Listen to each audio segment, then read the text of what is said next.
आज हमारे साथ दुबई में $100 बिलियन हिंदुजा ग्रुप के मालिक प्रकाश हिंदुजा जी हैं। प्रकाश हिंदुजा जी हिंदुजा ग्रुप यूरोप के चेयरमैन हैं। आज आइए उनसे बात करते हैं। Sir, India, London, Dubai, Monaco, कैसे आप संभालते हैं हिंदुजा ग्रुप को? ये सब प्रोफेशनल्स हैं। हमारे जो सब कंपनियों में we have all the governance.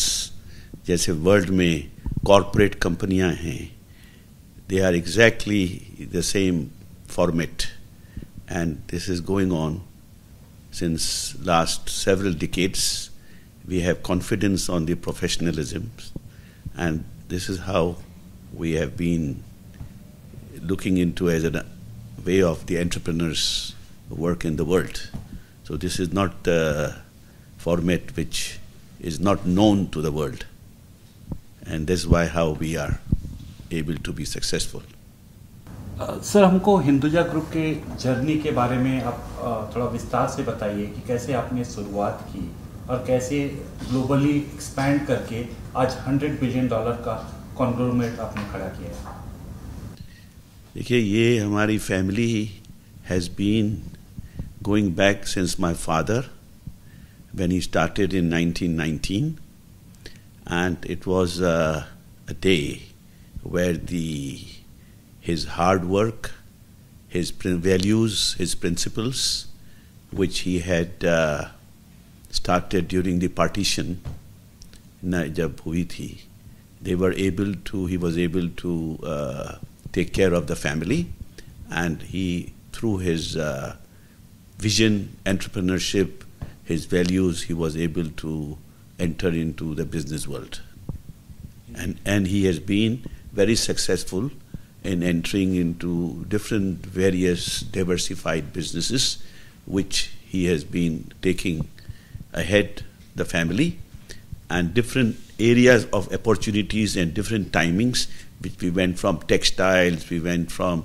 trading, we did acquiring industries and different areas of international global trade, which he was very active during those days. He was active in Saudi Arabia, he was active in Middle East countries, and especially in Iran, with the textile recession happened in India. He was the one who was able to enter into the world of recovering his problems by entering into the Iran market with the Jewish communities, and this is how the growth of the family has been from one generation to the other generation, which is the real success of the story. आप 4 भाई हैं जो ये इतना बड़ा $100 billion का हिंदुजा साम्राज्य संभालते हैं। इसमें कौन क्या देखता है, किसका क्या रोल है? देखिए, ये जो हमारी फैमिली है वो 4 भाई है, मगर वो 4 भाई एक है, और हर बिजनेस जो डेवलप होती है वो मिलके हम शेयर करते हैं थॉट्स, और सब अपॉर्चुनिटीज़ जब आती हैं तो लीड करते हैं। तो हर प्रोजेक्ट में सारे भाइयों का कंट्रीब्यूशन होती है, किसका रोल क्या होता है, किसका रोल क्या होता है, तो उस बेसिस पे वो हर प्रोजेक्ट डेवलप होता है। तो विचार सबके एक ही हैं, थॉट सबके एक ही हैं, और हम देखते हैं कि आगे चल के किस तरह से इस चीज़ को कंस्ट्रक्टिव वे पे हम आगे बढ़ें। सर, एक सिद्धांत रहा है हिंदुजा ग्रुप में आप भाइयों के बीच में शुरू से ही, सब कुछ सबका है और किसी का कुछ भी नहीं है, तो क्या ये अभी भी कायम है? हाँ, ये अभी भी कायम है, और हमारे पिताजी का ये थॉट्स थे और मेरे बड़े भाई का भी यही थॉट्स थे, और जिसको हमने प्रोग्रेस किया है और इम्प्लीमेंट किया है, और इस चीज़ पे हमारा ग्रोथ हुआ है। और सक्सेस इसी को कहते हैं कि जब साथ में आदमी हो तो वो ग्रोथ होता है और सक्सेस होती है, और डिफरेंट आइडियाज़ हर एक इंसान की होती है, और उस हर रोल इंसान अलग अलग रोल प्ले करता है। तो उसको अगर आप कंबाइन कर दे, जैसे आप खाना बनाते हैं तो क्या करते हैं, इंग्रेडिएंट्स डालते हैं ना, तो खाना टेस्टी बनता है। तो हमारे फैमिली में भी यही है कि सबके थॉट्स, सबके शेयर्स करते हैं और में उसको हम लोग उस प्रोजेक्ट को आगे बढ़ाते हैं। सर, ऐसा देखा जाता है कि जहां 4 बर्तन रहते हैं तो खनकते ही हैं, तो ऐसा कैसे आप भाइयों में ये तालमेल बना के रखा है? इंडिया में आप यदि लीडिंग इंडस्ट्रियलिस्ट कोई भी business house, promoter driven house को देखें तो भाइयों के बीच में बहुत इतना अच्छा तालमेल जितना आप लोगों के बीच में ऐसा नहीं रहा है। ऐसा क्या खास आप करते हैं? बस देखिए, हमारे जो वैल्यूज हैं जो पिताजी के थे, उन्होंने क्या कहा था, word is a bond, work to give और advance fearlessly, think local, act global. तो ये विचारों के कारण और फिलैंथ्रोपिकल है, और हमारे जो स्पिरिचुअल भाइयों में जो प्रोग्राम्स होते रहते हैं, तो वो स्पिरिचुअल पावर से भी उस चीज़ को हमें सपोर्ट मिला है, और इस सपोर्ट के कारण ही ये जॉइंट फैमिली आगे बढ़ी है। सर, इंडिया अभी एक $5 ट्रिलियन इकॉनमी की तरह आगे बढ़ रहा है। बीच में ये कोरोना संकट आया जिसने पूरे वर्ल्ड इकॉनमी को 2 साल से पीछे ढकेल दिया। सर, ऐसे समय में आपको क्या लगता है कि 5 ट्रिलियन इकॉनमी का सपना कब तक होगा अपना? मेरे हिसाब से जैसे पीयूष गोयल ने इस बार कहा कि 5 साल में हम लोग का प्लान है आगे जाने का, और उसमें मैं भी यही सोच रहा हूँ कि ये 5 साल में अगर गवर्नमेंट सपोर्ट होगी और पॉलिसीज चेंज होंगे, न्यू रिफॉर्म्स आएंगे, न्यू पार्टनरशिप आएगी, जैसे हमारे फैमिली में था ग्रोथ इन पार्टनरशिप। जब पार्टनरशिप टेक्नोलॉजी बाहर से आती है, नई नई चीज़ें इंडिया में आएंगी और मल्टीनेशनल्स आएंगी अंदर, और उनको ओपन डोर्स देंगे, जैसे एनआरआईज हैं, उनको एनआरआई का अभी भी सिचुएशन लोकल इंडस्ट्रियलिस्ट और एनआरआई का पार नहीं है, तो उनको सबको ओपन कर देना चाहिए। जैसे फॉरेनर्स जितने भी इंडियंस हमारे जो हैं, जो सक्सेसफुल हैं अब्रॉड में, वो हिंदुस्तान में आके इन्वेस्टमेंट करें। तो these are the policies which has to be changed, और वो होने से वो 5 ट्रिलियन तक पहुंचने का आई एम कॉन्फिडेंस हो सकता है। सर, पिछले कुछ वर्षों में काफ़ी रिफॉर्म्स हुए हैं इंडिया में, काफ़ी पॉलिसीज चेंज की गई हैं, इन्वेस्टर फ्रेंडली बनाने का ये किया गया है। Ease of doing business India index में इंडिया काफ़ी तेज़ी से आगे बढ़ा है। सर, इसमें अभी और क्या क्या चैलेंजेस अभी आपके सामने लगते हैं कि जिनको और ईज आउट करना चाहिए?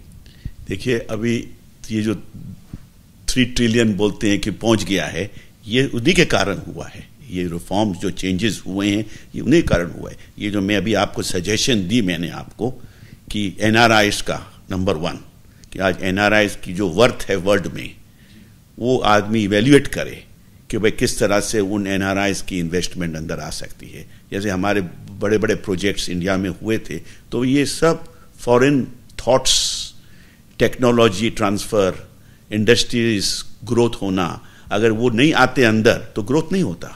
तो आज सारी जो सक्सेस इंडिया में हुई है, उन्होंने ये रिफॉर्म चेंज करने से ही किया है। आगे भी अगर ये ज़्यादा उसके ऊपर कॉन्सेंट्रेट करेंगे, फोकस करेंगे, ये $10 ट्रिलियन का उनका जो प्लान है वहाँ पे पहुँच सकता है। ये सब डिपेंड्स करता है गवर्नमेंट के ऊपर। सर, तो सरकार ने अभी $6 ट्रिलियन का एसेट मोनेटाइजेशन प्रोग्राम रखा है, जिसमें काफ़ी चीज़ें इसको डाइवेस्ट की जा रही हैं।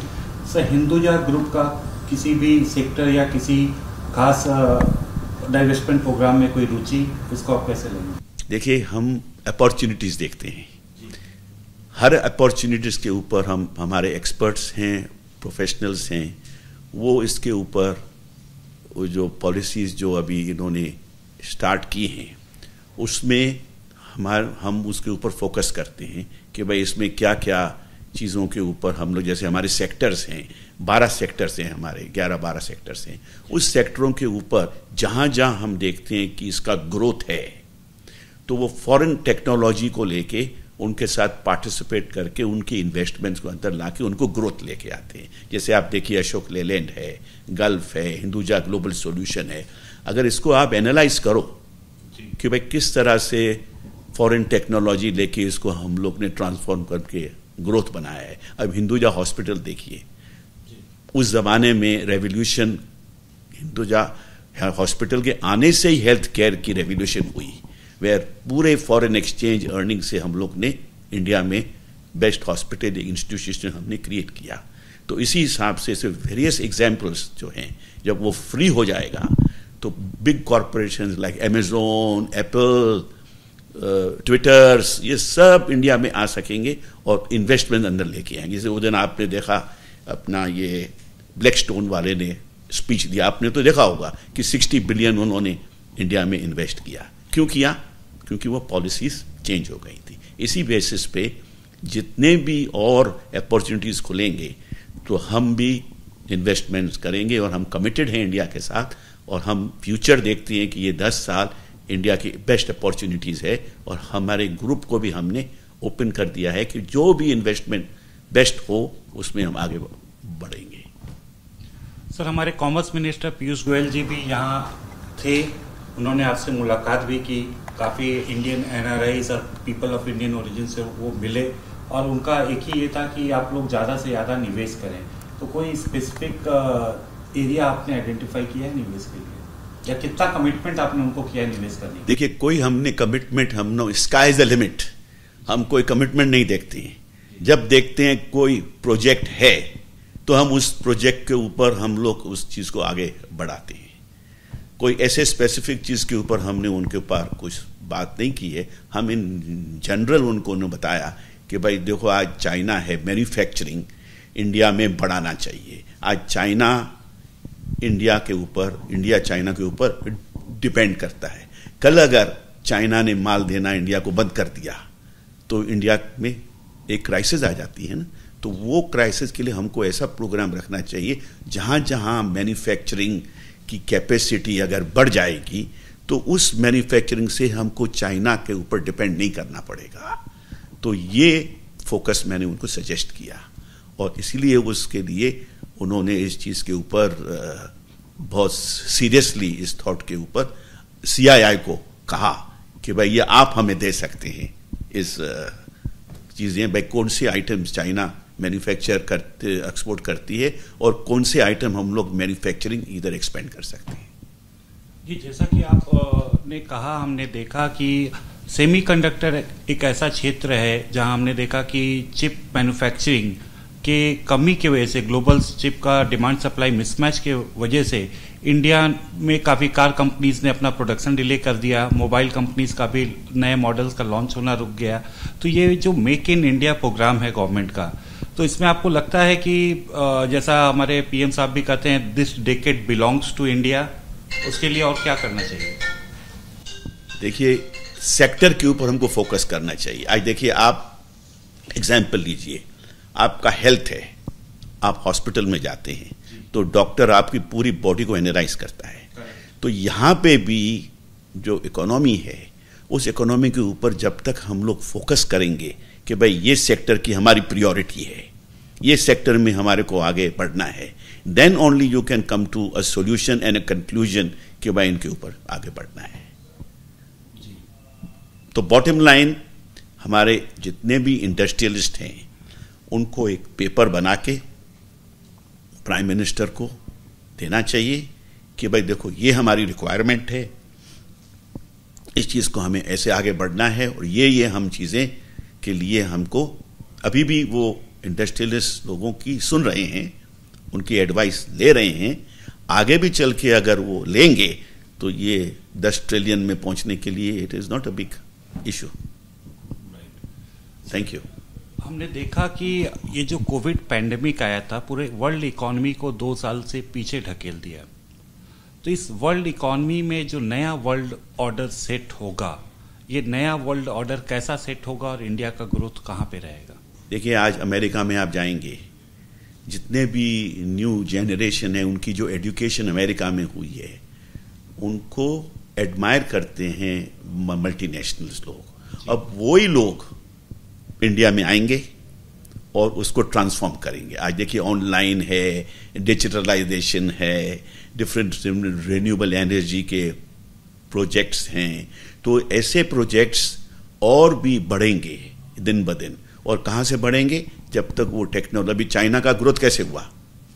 दे got the foreign technology and they got a free hand, उनकी गाड़ी आगे बढ़ी। So same thing we have to use the different programmes. जैसे एग्रीकल्चर है, आज agriculture is the largest, 700 million लोग हिंदुस्तान में एग्रीकल्चर के ऊपर हैं, तो उनको फोकस करना चाहिए। वह एग्रीकल्चर को हमें कैसे और बढ़ाना चाहिए, कैसे जॉब्स क्रिएट करने चाहिए, कैसे हमको न्यू वर्ल्ड डेवलप करना चाहिए, जैसे उससे और भी इंडिया को एक न्यू ऑक्सीजन मिलेगी and things will happen. Sir, आपने जेन नेक्स्ट की बात की, तो हिंदुजा ग्रुप में भी हम जेन नेक्स्ट का इंडक्शन देख रहे हैं। काफ़ी कंपनीज में आपके लड़के लोग अभी लीडिंग रोल्स ले रहे हैं। हाउ डू यू इंश्योर कि गोइंग फॉरवर्ड, जैसे कि आपके भाइयों में इतना अच्छा भाईचारा बना हुआ है, आपने हिंदुजा ग्रुप को एक साथ बांध के रखा था, आगे भी ऐसा ये कायम रहे, चलता रहे? हाँ, बस यही है ना कि हमारी जो न्यू जनरेशन है वो अलग अलग सेक्टर में उन लोग फोकस कर रही हैं। जैसे रिन्यूएबल एनर्जी का, इट्स अ न्यू जनरेशन। पहले हमारा काम नहीं था रिन्यूएबल एनर्जी में। वहाँ पे अपना शोम हिंदुजा हैं जो अशोक जी के बेटे हैं, उन्होंने रिन्यूएबल एनर्जी को फोकस किया है उसके ऊपर, and he is concentrating on that. तो इसीलिए आगे चल के भी जो नई जनरेशन के जो प्लान हैं उसके ऊपर हम लोग उनको सपोर्ट कर रहे हैं सब। सर, दुबई एक्सपो 2020 में हिंदुजा ग्रुप के तरफ से किस तरह का पार्टिसिपेशन है और क्या मैसेज आप देना चाहेंगे? देखिए, एक्सपो में हम हिंदुजा ग्रुप कंपनीज को प्रोजेक्ट किया है वहाँ पे, और उस प्रोजेक्ट में हमारा जो यूएई में प्रेजेंस है आज 40 साल से लेके, अशोक लेलैंड और अपना गल्फ ऑयल और हमारी हिस्ट्री यूएई के साथ बहुत चलती रही है। तो इस एक्सपो में हमारा आने का प्लान है कि सारे वर्ल्ड को हिंदुजा ग्रुप के बारे में पूरी प्रोजेक्शन मिले और उनको पता चले कि भाई इंडिया में ऐसे भी एंटरप्रेनर्स हैं जो इंडिया के ग्रोथ के लिए किस तरह से new technologies, new programmes India के लिए इनकरेज कर रहे हैं लाने के लिए through the private sectors partnership. जैसे दूसरे इंडस्ट्रियलिस्ट भी इंडिया में हैं, वो भी इस चीज़ को ऊपर कंट्रीब्यूट करें और नई नई टेक्नोलॉजी इंडिया में ले आएं, so that the growth of India becomes a golden period of India.